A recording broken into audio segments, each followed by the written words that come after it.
नमस्कार, जय हिंद। आपने अक्सर महसूस किया होगा कि मैं जब क्लास शुरू करता हूं तुरंत आपका स्वागत है जीएस फंडा में। देखिए, क्लास शुरू करने से पहले आज दो बदलावों की जानकारी मैं आपको दूंगा। पहला बदलाव हमारे लिए और दूसरा बदलाव आपके लिए। दोनों ही बदलावों की खास बात यह है कि एक सकारात्मकता, एक सकारात्मक ऊर्जा दोनों ही बदलावों से प्रवाहित होती है।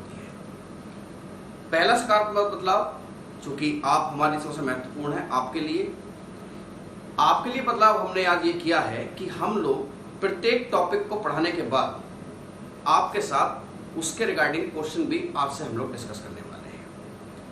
वो क्वेश्चन, उनका जो लेवल, उनका जो स्तर होगा, एक स्तरीय वो सवाल होंगे जो टच करेंगे आपके यूपीएससी पीटी, स्टेट पीसीएस को। ठीक है। अब आप कहेंगे सर आपने स्टेट पीसीएस और यूपीएससी का नाम लिया, इट मीन्स सिविल सर्विसेज, चाहे वो स्टेट सर्विसेज की हो चाहे संघ लोक सेवा आयोग से। तो जब हम सिविल सर्विसेज की बात कर रहे हैं तो परिचय भी कुछ उसके जैसा ही होना चाहिए, थोड़ा थोड़ा। तो कई बार बच्चे मुझसे शिकायत करते थे, सर ये आपका चैनल का नाम जीएस फंडा, ये कई बार आपको फील नहीं दे रहा अंदर से। अब देखो, हमारी तो संपूर्ण मेहनत का नतीजा था, लेकिन आपका फील हमारे लिए मायने रखता है। वो एक आडवाणी जी का फैक्टर था ना, फील गुड। अब फील गुड फैक्टर नहीं है तो फिर मामला खराब हो जाता है। इसीलिए हमारी टीम की अथक प्रयास और अथक मेहनत ने, उनकी सजगता ने, उनकी कर्तव्यनिष्ठा ने और आपके प्रति जो उनके समर्पण का भाव है, उसने और उन सब लोगों ने प्रयास किया और एक बड़ा ही सुंदर सा नाम मुझे सुझाया। मैं लिख देता हूं।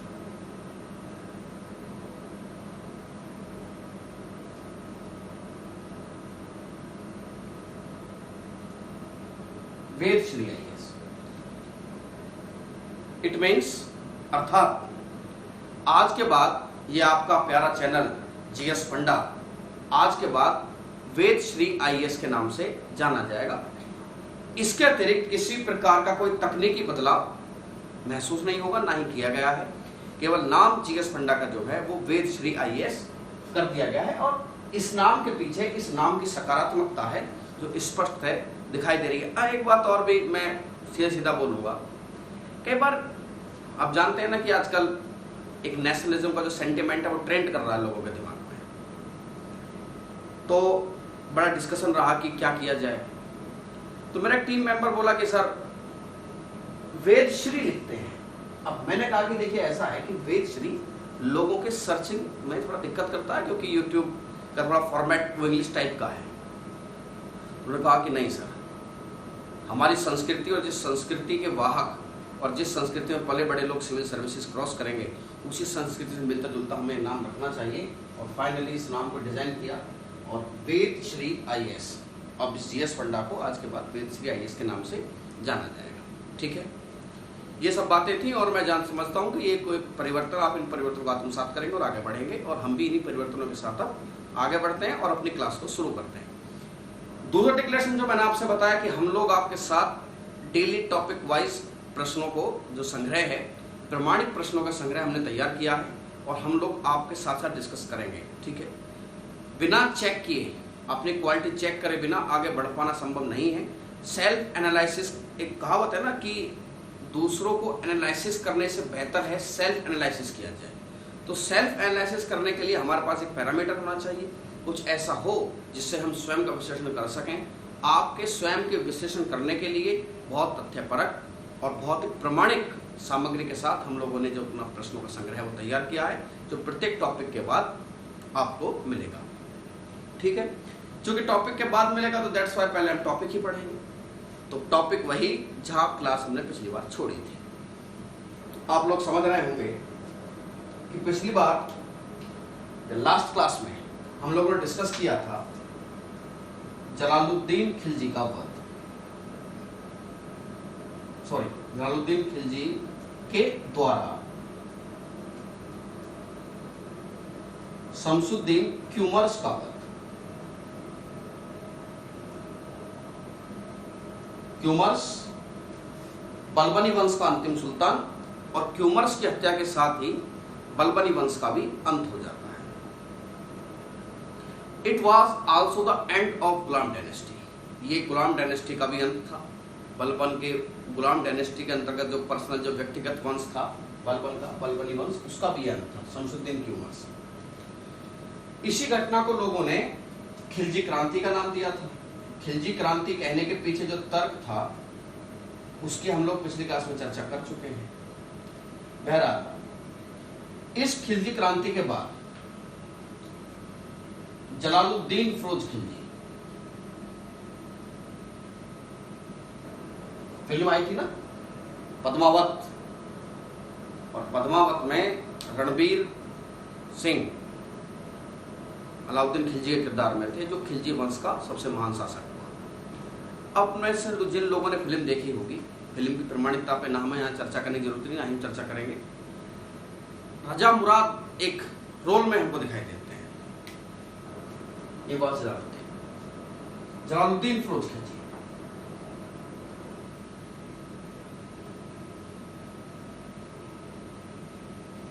खिलजी नाम किस लिए पड़ा? अफगानिस्तान की हेलमंद नदी के किनारे गर्म क्षेत्र जिसे खल्ज कहा जाता है, वहां रहने वाले तुर्क क्या कहलाए? खिलजी। ठीक है, 1290 पर सत्ता पर आहरण हुआ और 1296 तक रूल किया। कई बार मेरे दिमाग में ये प्रश्न उठता है कि जब हम किसी भी शासक के बारे में जिक्र करते हैं तो पढ़ाते समय इतिहास को जीना बहुत ज़्यादा जरूरी है, और जीते हुए इंसान को एक चीज़ बिल्कुल नहीं पता होती कि उसका अंत कब आएगा। मानते नहीं मानते? इंसान को अपने जीवन काल में नहीं पता ना कि हमारा अंत कब आएगा। कहते हैं कि वो तो सब परमपिता परमेश्वर के हाथों में है।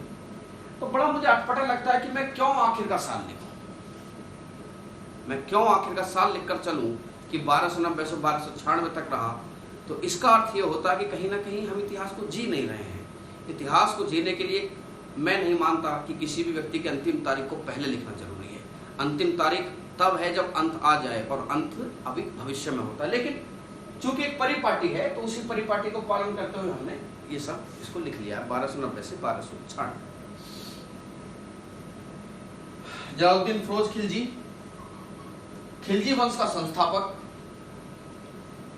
एक वृद्ध सुल्तान सत्ता पर बैठा और बहुत दिनों तक दिल्ली में एंट्री ही नहीं की, क्योंकि दिल्ली की जनता उन तुर्क शासकों के अभ्यस्त हो चुकी थी जो क्यूमर्स तक चले। तो कहीं ना कहीं लोगों के दिमाग में इमेज थी कि भाई ये तो एक हत्यारा है। बहरहाल इसी व्यक्ति ने बलबन के प्रति जो श्रद्धा व्यक्त की कि मैं इस सिंहासन पर बैठना नहीं चाहता। वजह साफ है, मैं सिंहासन पर इसलिए नहीं बैठना चाहता हूं कि ये मेरे स्वामी का शासक है, सिंहासन है, और उन्होंने यहाँ पर बैठकर सुल्तान के पद की प्रतिष्ठा को स्थापित किया था। लेकिन जब कोई वास्तव में योग्य दावेदार नहीं आया तो खुद जलालुद्दीन फिरोज खिलजी सत्ता पर बैठा और खिलजी वंश की नींव रखी, और खिलजी वंश का पहला संस्थापक इसी घटना को हमने खिलजी क्रांति का नाम भी दिया था। अब सवाल ये उठता है, बच्चों के दिमाग में चल रहा होगा, क्योंकि जैसे मैंने फिल्म का नाम लिया ना तो फिल्म में पहुंच गए, और फिल्म में पहुंच गए होंगे कहाँ? मर्डर पर, जलालुद्दीन फिरोज खिलजी का मर्डर। जलालुद्दीन फिरोज खिलजी की हत्या जो 1296 में हुई, लोग कहते हैं कि उसकी नीतियां इस प्रकार की थी कि उसने अपने हत्यारे को आगे आने का मौका दिया। खैर, इस बात की प्रमाणिकता को परख लेते हैं। आखिरकार वो कौन सी नीतियां थी जो जलालुद्दीन फिरोज खिलजी की वो नीति अलाउद्दीन खिलजी को आगे प्रमोट कर गई और उसने इनका वध कर दिया। मैं यहां पर सबसे पहले देखूंगा, जो एक बात कहना चाहूंगा कि यह उदारवादी नीति को लागू करता था, उदारवादी नीति का समर्थक था। हम लोग जिस लेवल पर ये प्रयास कर रहे हैं, पठन और पाठन दोनों, हमारी योग्यता जो संघ लोक सेवा आयोग की है, लोक सेवा आयोग की, वो स्नातक है, और स्नातक स्तर पर बच्चा इतना परिपक्व अवस्था में आ जाता है कि उसको सारी बातें लिखवाने की आवश्यकता नहीं होती है। ये तो समझ रहे हैं ना? तो ऐसा नहीं है कि बच्चे ये उम्मीद करें कि सर ये जो कहानी आप बोल रहे हैं उस कहानी को आप लिखवाइए। कहानी आपके दिमाग में लिंक बनाने के लिए है, ठीक है? कहानी का सवालों से प्रत्यक्ष संबंध हो भी सकता है, नहीं भी हो सकता है। और अक्सर ये देखा गया है कि संबंध कॉन्सेप्ट से होता है, कहानी से लोक सेवायोग के सवालों का कोई सीधा संबंध नहीं देखा गया अभी तक।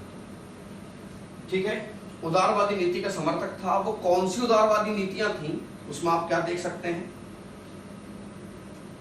इन्होंने कहा था कि मैं एक वृद्ध सुल्तान हूं और मुसलमानों का खून बहाने की मेरी आदत नहीं है। एक वृद्ध सुल्तान हूं और मुसलमानों का खून बहाना मेरी आदत नहीं है। इनकी इसी उदारवादी नीति का फायदा उठाया बाकी लोगों ने और विद्रोह कर दिया। इस नीति के कारण पहला कारण क्या हुआ? इस कारण में पहली बात क्या हुई? बहुत से अमीर विद्रोही हो गए। बहुत से अमीर विद्रोही हो गए। इनमें सबसे पहला नाम था मलिक छज्जू का, जो विद्रोही हो गया था, बागी हो गया था। बाद में इसके पुत्र अरकली खान, किसके पुत्र? जलालुद्दीन फिरोज खिलजी के पुत्र अरकली खान ने इसका विद्रोह को दबाया था। अब देखिए बात समझिए, मलिक छज्जू को हराया गया, मलिक छज्जू को दरबार में लाया गया। जिस समय उसको दरबार में लाया गया तो फटे हुए वस्त्र पहना हुआ था। कहते हैं कि जलालुद्दीन फिरोज खिलजी ने जब मलिक छज्जू को देखा कि तो फटे हुए वस्त्र पहने, कहते उसका हृदय द्रवित हो गया और कहा कि ठीक है इसको रिहा कर दो, और ये वचन ले लेके भी आगे तो नहीं गड़बड़ करोगे। तो कहा कि ठीक है जाने दीजिए। ठीक, जैसे मलिक छज्जू, मोस्ट इंपोर्टेंट सवाल है पीसीएसपीटी के पॉइंट ऑफ व्यू से कि मलिक छज्जू कब रेबेलियन हो गया था, है ना? किसके टाइम पीरियड में? जलालुद्दीन फिरोज खिलजी। दूसरा, ठगों का दमन। एक बड़ी इंटरेस्टिंग स्टोरी मुझे ध्यान आती है। ठग मतलब चोर पकड़े गए। कहते हैं कि जलालुद्दीन खिलजी के सामने चोरों को पकड़ के लाया गया। तो पहली बार में जलालुद्दीन फिरोज खिलजी ने कहा कि क्या आप चोरी करोगे? उन्होंने कहा कि नहीं करेंगे। बोला जाने दो। फिर वो दोबारा पाए गए चोरी करके। बोला अभी चोरी करोगे? बोले अभी नहीं करेंगे। बोले तुम झूठ बोलते हो, तुमने पहले प्रॉमिस तोड़ा। एक काम करो, इनको बिठाओ बंगाल में, इनको छुड़वा दी गंगा नदी पार करके। तो इस तरफ तो शांति होगी, जहां चोर भेजे थे वहां आफत आ गई। ठीक है, ठगों का दमन। तीसरा, प्लस इसी के साथ उदारवादी नीति। तीसरी बात इनके काल में जो सबसे महत्वपूर्ण है, ईरानी संत सिद्दी मौला। एक ईरान का सूफी संत सिद्दी मौला, जो उस समय अपनी दरिया दिल्ली के लिए बहुत मशहूर था। वो दिल्ली आया था और दिल्ली आने के बाद कहते हैं कि वो बहुत सारे लोगों को रोज खाना खिलाता था। हुआ ये, और ये परंपरा आपको आगे भी देखने को मिलेगी। तुगलक वंश में भी आप इस बात को देखोगे कि कैसे मोहम्मद बिन तुगलक भी अपने पिता के विरोधी संत का, सीधी भाषा में बोलूं तो शायद चेला बन जाता। ये बात अभी हुई। जलालुद्दीन फिरोज खिलजी का एक बेटा खान खाना और दो अधिकारी सिद्दी मौला का क्या हो जाते हैं? अनुयायी हो गए। किसी ने जलालुद्दीन फिरोज खिलजी के कान भर दिए कि जो सिद्दी मौला है, ये सिद्दी मौला को भड़काया है लोगों ने। सिद्दी मौला ने उन लोगों को भड़काया है कि भैया एक काम करते हैं कि जलालुद्दीन फिरोज खिलजी की हत्या कर देते हैं और सिद्दी मौला को सुल्तान बना दिया जाए। इस बात से सुल्तान बहुत विचलित हो गया और फाइनली सिद्दी मौला को हत्या करवा दी और कहा जाता है कि हाथियों के नीचे कुचलवा दिया था। ईरानी संत सिद्दी मौला की हत्या। एक सवाल में अगर आपसे पूछूं तो आप बताएंगे सिद्दी मौला की हत्या।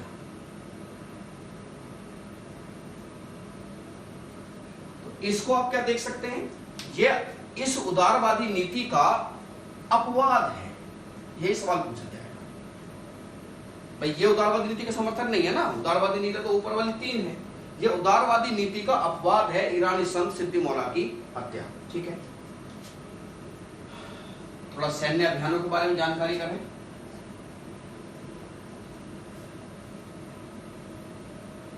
सैन्य अभियान, पहला अभियान हुआ रणथंबोर पर। कहां होता है? रणथंबोर। और एक राजस्थान में कोई मंदसौर करके जगह है, रणथंबोर पर। रणथंबोर के यहाँ के शासक थे चौहान वंशीय हमीर देव। कहते हैं कि अरावली पर्वत मालाओं से घिरा हमीर देव का किला बड़ा सुदृढ़ था। जलालुद्दीन फिरोज खिलजी हमीर देव पर अटैक करने गया, लेकिन जब वहां विशाल किले को देखा तो क्या कहा कि मैं किसी भी मुसलमान के एक बाल की कीमत ऐसे बहुत हजारों किलो से ज्यादा महत्वपूर्ण समझता हूं। वापस आ गया। यह अभियान हुआ था रणथंभौर पर। अब उस कहानी पे चलते हैं जिस कहानी का आपको बड़े लंबे समय से इंतजार है, अलाउद्दीन खिलजी और इसकी हत्या। कहानी में थोड़ा ट्विस्ट समझिए, कहानी में आपको समझना होगा और कहानी कॉपी पेन से लेकर बैठिए, आपको चीजें लिखनी होगी, ठीक है, क्योंकि मेरे पास सीमित जगह है, समझ रहे हैं ना कि बोर्ड तो भी सीमित जगह है ना, ये तो माध्यम है फीलिंग्स को एक्सप्रेस करने का, लेकिन फीलिंग्स तो आपको जो मैं बोल रहा हूं लिखना होगा आपको। मलिक छज्जू जब विद्रोही हुआ तो मलिक छज्जू ने एक बार कहा था कि विद्रोह करने के लिए और विद्रोह को सफल करने के लिए धन की बहुत ज्यादा आवश्यकता होती है। अलाउद्दीन खिलजी जो उस समय कड़ा में मानिकपुर का सूबेदार था, वो इस बात को समझ गया कि सुल्तान बनने की वो इच्छा रखता था, क्योंकि हुआ यह था कि इसके काल में एक मंगोल आक्रमण हुआ था, मंगोल आक्रमण, और इस मंगोल आक्रमण करने के बाद को फेल किया था और कुछ मंगोल लोग आकर उन्होंने इस्लाम धर्म ग्रहण कर लिया था और वो नए मुसलमान कहलाए थे। जो बच्चे दिल्ली से हैं आज भी जानते होंगे मंगोलपुरी, ठीक है, मंगोल आक्रमण। लेकिन मंगोल क्या हो गए थे, मंगोल दिल्ली में बस गए थे, ठीक है। स्थान कौन सा था, मंगोलपुरी। ये नवीन मुसलमान कहलाए। कहते हैं कि इसकी बेटी की शादी भी एक मंगोल नेता से हुई थी, ठीक है। कहानी को वहां ले चलते हैं जहां सबसे ज्यादा महत्वपूर्ण है कहानी। मैंने बताया कि मलिक छज्जू का यह कहना था अलाउद्दीन खिलजी से कि किसी विद्रोह को सफल बनाने के लिए धन की बहुत ज्यादा आवश्यकता होती है, ठीक है, और बिना धन के विद्रोह सफल नहीं हो सकता। ये बात उसके माइंड में आ गई अलाउद्दीन खिलजी। अलाउद्दीन खिलजी जिसने मंगोलों का सामना कई बार सफलतापूर्वक किया था और सुल्तान की उदारवादी नीति को वो सल्तनत के लिए खतरा मानता था, वो मानता था कहीं ऐसा ना हो भाग्य से मिली हुई सत्ता दुर्भाग्य के चलते चली जाए। भाग्य से मिली है ना उनको सत्ता, तो भाग्य से मिली हुई सत्ता दुर्भाग्य के चलते चली जाए, ये बात उसको बर्दाश्त नहीं थी और वो सुल्तान बनने के लिए क्या रखता था, चाहत रखता था। फाइनली हुआ ये कि उसने धन का इंतजाम करने का प्रयास किया। यहां हम बात करने वाले हैं अलाउद्दीन खिलजी की। अलाउद्दीन खिलजी जिसके बचपन का नाम है अली गुरशास, ठीक है, या अलाउद्दीन खिलजी। कहां है ये, कड़ावे मानिकपुर का गवर्नर है। कड़ावे मानिकपुर का गवर्नर था उस समय। इलाहाबाद वाले बच्चे अच्छे से जानते होंगे कहां पड़ता कड़ावे मानिकपुर, ठीक है। यहीं पर रहते हुए सबसे पहले भिलसा का अभियान करता है। क्या करता है, भिलसा का अभियान। और इस अभियान से जितना भी धन मिला वो सारा धन जलालुद्दीन को भेज दिया गया। जलालुद्दीन को लूट का माल भेजा। भिलसा अभियान, भिलसा जब ही गया तो सारा जितना जो कुछ भी लूटपाट हुई थी वो सारा माल किसको भेज दिया गया, Jalaluddin Firoz Khilji. Now he decided to attack Devagiri. अब वो निर्णय करता है कि देवगिरी पर आक्रमण किया जाए। कहानी की बात को थोड़ा समझिए। जब भिलसा से लौट रहा था अलाउद्दीन खिलजी, तभी उस रास्ते में सुना कि दक्षिण भारत का देवगिरी सबसे शक्तिशाली और सबसे समृद्ध प्रांत है और वहां के शासक हैं रामचंद्र देव। अलाउद्दीन खिलजी जो मलिक छज्जू की बात को बिल्कुल माइंड में सेट करके बैठा है, इस बात को समझ के बैठा है कि अगर मुझे सुल्तान बनना है तो एक ही चीज है जो मेरी सबसे बड़ी मदद करेगी, वो है धन। धन प्राप्ति की चाहत उसको एक गुप्त योजना बनाने के लिए मजबूर कर देती है। गुप्त योजना। बात समझिए क्यों? क्योंकि वो एक बात बताइए ना, अगर जलालुद्दीन फिरोज खिलजी को पता लग जाए कि मेरा भतीजा अभियान करना चाहता है और धन लूटना चाहता है और इसी धन से वो मेरी गर्दन काटेगा, तो गड़बड़ हो जाएगी ना। इसीलिए ये क्या करता है, गुप्त अभियान बनाता है। कहाँ का? देवगिरी का। वर्ष 1296 अलाउद्दीन खिलजी देवगिरी पर आक्रमण करता है। 1296 ईस्वी।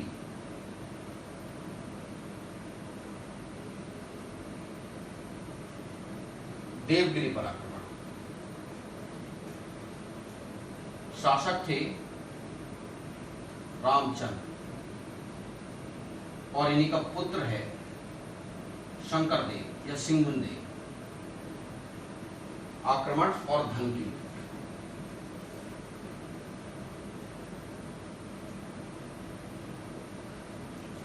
यहां से आगे कहानी आप थोड़ा ध्यान से समझिए। देवगिरी पर आक्रमण हुआ, शासक थे रामचंद्र देव जिनका पुत्र है शंकर देव, और बहुत बड़ी मात्रा में धन की लूट हुई। अलाउद्दीन खिलजी जब कड़ा में मानिकपुर से देवगिरी के लिए चला तो उसने रास्ते में अफवाह फैला दी कि मैं आक्रमण करने नहीं जा रहा, मैं तो नौकरी करने जा रहा हूं साउथ में। किसी ने रोका भी नहीं। इसलिए एक कान्हा नाम का एक लीडर हुआ करता था, रोकने की कोशिश भी की लेकिन वो हार गया।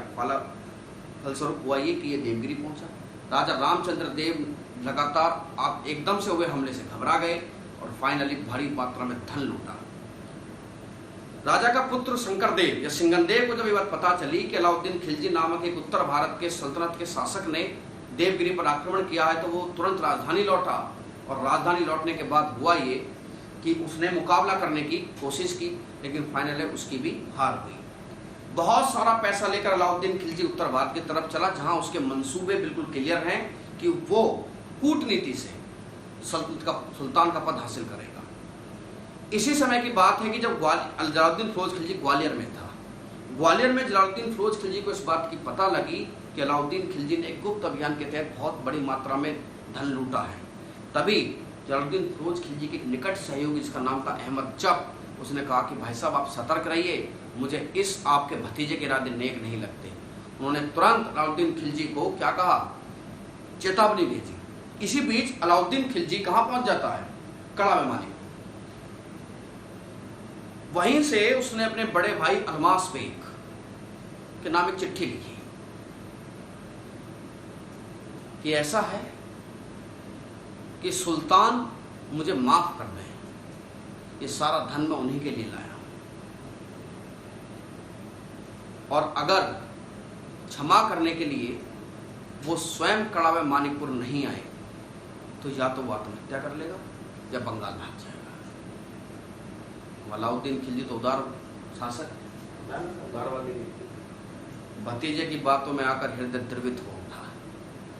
कहा कि नहीं, मैं जाता हूं मिलने। किससे? अलाउद्दीन खिलजी से। कूटनीति काम कर रही थी, शतरंज के मोहरे वैसे ही चल रहे थे जैसा अलाउद्दीन खिलजी चाह रहा था। अलमास बेग को लिखी गई वो चिट्ठी, सीधी सी बात है, अलमास बेग भी षड्यंत्र में शामिल था। फाइनली हुआ ये कि जलालुद्दीन फिरोज खिलजी कड़ा में मानिकपुर की तरफ चला और यमुना नदी जानते हैं इलाहाबाद के पास निकलती है, उसी मार्ग से वो जल मार्ग से कड़ा में मानिकपुर पहुंचा। और सेना कहाँ पहुंची? सेना स्थल मार्ग से पहुंची। कहते हैं कि तभी अलमास बेग ने एक सुझाव दिया कड़ा में मानिकपुर पहुंचने के बाद जलालुद्दीन फिरोज खिलजी को कि अब सेना लेकर मत जाइए, अगर आप सेना लेकर जाएंगे तो अलाउद्दीन खिलजी फिर से भयभीत हो जाएगा, या तो आत्महत्या कर लेगा या फिर बंगाल भाग जाएगा।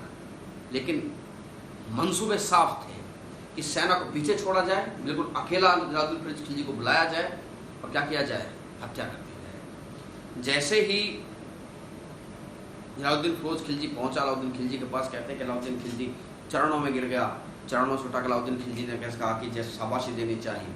तुरंत इख्तियारुद्दीन खुद नामक एक सहयोगी अलाउद्दीन खिलजी का जलालुद्दीन फिरोज खिलजी की तरफ झपटा और झट धड़ से गर्दन अलग कर दी। उससे पहले हमले के दौरान उसने कहा था कि हे दुष्ट अलाउद्दीन, हे धोखेबाज अलाउद्दीन, तूने ये क्या किया? किया कुछ नहीं था, वही किया था जो निरंकुशता मांगती है, कुछ नहीं किया था। उदारवादी नीति और जिस तरीके की नीतियाँ जलालुद्दीन फिरोज खिलजी की थी, एक इतिहासकार ने बिल्कुल स्पष्ट कहा है कि सबसे अयोग्य शासक अगर इस मुकुट के लिए कोई था तो वो जलालुद्दीन फिरोज खिलजी था। फाइनली जलालुद्दीन फिरोज खिलजी की हत्या कर दी गई और गद्दी पर बैठे अलाउद्दीन खिलजी, जो दिल्ली सल्तनत का सबसे इम्पोर्टेंट टॉपिक है और कोई ऐसा एग्जाम नहीं है जहां से फैक्चुअल या कंसेप्चुअल ऐसा इसके रिगार्डिंग क्वेश्चन ना आता। तो भाई ये तो है टॉपिक के बाद। अब हम डिस्कस कर लेते हैं इस टॉपिक के रिगार्डिंग जो भी हमारे क्वेश्चन बनते हैं, एक बार हम देख लें क्वेश्चनों की अप्रोच हमारी क्या है कि हमने अब तक कितना सीखा है। ओके, चलिए आपको मैंने कहा था कि क्वेश्चन डिस्कस कर लेते हैं। पहला क्वेश्चन आप देख लीजिए पूरा पहले कि निम्न में से किस सुल्तान का संबंध खिलजी क्रांति से है। नीचे 4 सुल्तान आपको दिए गए हैं, अलाउद्दीन खिलजी, जलालुद्दीन फिरोज खिलजी, मुबारक शाह खिलजी और खुसरो शाह। ठीक है, वीडियो के शुरुआत में ही मैंने इसको बता दिया था कि जलालुद्दीन खिलजी द्वारा बलबनी वंश के अंतिम सुल्तान क्यूमर्स की हत्या करना और खिलजी वंश की नींव रखना को इतिहासकार खिलजी क्रांति की संज्ञा देते हैं। ठीक है, ये तो मैंने बता दिया ना। तो किस संबंध किससे हुआ? जलालुद्दीन फिरोज खिलजी से। ठीक है, नेक्स्ट क्वेश्चन देखते हैं। निम्न में से कौन सा कथन सत्य नहीं है? फर्स्ट, जलालुद्दीन खिलजी का वध अलाउद्दीन खिलजी ने किया था, बताइए हाँ या ना। अभी बताया है कि कड़ावे मानिकपुर में जब वो मिलने गया था तो अलाउद्दीन खिलजी ने ही जलालुद्दीन फिरोज खिलजी की हत्या की थी। इसका मतलब पहला स्टेटमेंट करेक्ट है। सेकंड स्टेटमेंट, जलालुद्दीन खिलजी कैकूबाद के काल में सेनापति था। ध्यान करिए, बलबनी वंश में पढ़ा रहा था कि कैकूबाद ने जलालुद्दीन फिरोज खिलजी को उत्तर पश्चिम सिंह प्रांत से बुलाया, बरन बुलंदशहर का राज्यपाल बनाया, शाइस्ता खां की उपाधि दी। यस, उसके काल में सेनापति था। तीसरा स्टेटमेंट, ईरान के संत सिद्दी मौला का वध जलालुद्दीन के काल में हुआ था। एग्जैक्टली सही बात है, मैं बताया था ना। तो अगर हम देखें क्वेश्चन आंसर देखेंगे आप तो लगभग हमारे सभी सत्य हैं, कथन हमारे सत्य हैं। नंबर 3, देवगिरी का पहला अभियान किसके काल की बात है? सवाल देख लीजिए, देवगिरी का पहला अभियान किसके काल की बात है? ध्यान रखना, किसके काल की बात है, काल पूछा है। तो अलाउद्दीन खिलजी, जलालुद्दीन फिरोज खिलजी, मुबारक खिलजी या खुसरो शाह। बहुत से बच्चे से मिस्टेक कर सकते हैं, अलाउद्दीन खिलजी लगा सकते हैं, लेकिन ये गलत है। मैंने काल पूछा है, ये नहीं पूछा कि किसके नेतृत्व में हुआ। तो अगर मैं पूछूं कि किसके नेतृत्व में हुआ तब मैं ये मान सकता हूं कि अलाउद्दीन खिलजी आंसर है, लेकिन मैं पूछ रहा हूं किसके काल में हुआ तो जलालुद्दीन फिरोज खिलजी आंसर है। That's why A correct answer. Next question करिए, देवगिरी अभियान के संबंध में निम्न में से कौन सा कथन सत्य नहीं है? सत्य नहीं है मतलब ये देखना कि जो स्टेटमेंट दिए गए हैं इनमें से एक स्टेटमेंट गलत है। देवगिरी के दोनों अभियानों का संबंध अलाउद्दीन खिलजी से है। एग्जैक्टली है। पहले वाले में नेतृत्व लीडरशिप किया था और सेकंड वाला तो उसी के काल में हुआ है। पहला वाला जलालुद्दीन फिरोज खिलजी के काल में उसके नेतृत्व में हुआ, दूसरा वाला उसी के काल में हुआ। तो पहला स्टेटमेंट ठीक है। देवगिरी से प्राप्त धन का उपयोग अलाउद्दीन खिलजी ने सत्ता प्राप्ति के लिए किया था। एग्जैक्टली मैंने बताया था कि ये जो आपको मलिक सज्जू वाली कहानी नहीं बताई थी उसमें मैंने आपको बताया है। देवगिरी के तत्कालीन शासक रामचंद्र देव थे। एग्जैक्टली रामचंद्र देव थे, यादव वंश का शासक था देवगिरी में। ठीक है, और शासक थे कौन? रामचंद्र देव। बिल्कुल सही है। अलाउद्दीन खिलजी ने राजा रामचंद्र देव को राय रायान की उपाधि दी। रायान लिखा हुआ लेकिन राय रायान है, कोई बात नहीं। ये जो स्टेटमेंट है ये आपकी पकड़ से बाहर है अभी, लेकिन जब मैं अलाउद्दीन खिलजी पढ़ाऊंगा दूसरी बार सेनाएं जब देवगिरी पहुंचेंगी और जब राजा रामचंद्र देव को कैद किया जाएगा, उनको दिल्ली लाया जाएगा और उनको उपाधि दी जाएगी राय रायान की।